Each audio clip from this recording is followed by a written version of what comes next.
দক্ষিণ এশিয়ায় বড় কূটনৈতিক অগ্রগতি। দীর্ঘদিনের সীমান্ত সংঘাতের পর অবশেষে যুদ্ধবিরতিতে সম্মত হয়েছে পাকিস্তান ও আফগানিস্তান। মধ্যস্থতা করেছে কাতার ও তুরস্ক।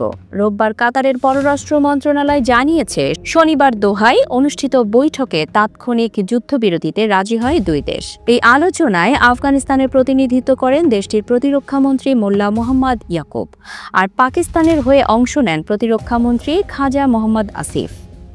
বিগত 2 সপ্তাহে পাকিস্তান ও আফগানিস্তান সীমান্তে যে ভয়াবহ সংঘর্ষ হয়েছে তা 2021 সালে তালেবান ক্ষমতা নেওয়ার পর সবচেয়ে বড় রক্তক্ষয়ী লড়াই বলে মনে করা হচ্ছে। এই সংঘাতে কয়েকশো মানুষ নিহত এবং হাজারেরও বেশি আহত হয়েছেন বলে আশঙ্কা। এর আগে দুই দেশ 48 ঘন্টার একটি অস্থায়ী যুদ্ধবিরতিতে রাজি হয়েছিল, কিন্তু সেই যুদ্ধবিরতির মেয়াদ শেষ হওয়ার আগেই পাকিস্তান সীমান্তবর্তী আফগান অঞ্চলে বিমান হামলা চালায়। তখন আফগান তালেবান সরকারের মুখপাত্র জাবিহুল্লাহ মুজাহিদ বলেছিলেন চুক্তির মেয়াদ বাড়ানো হয়েছে, তবে তখনই পাকিস্তান হামলার প্রস্তুতি নিচ্ছিল।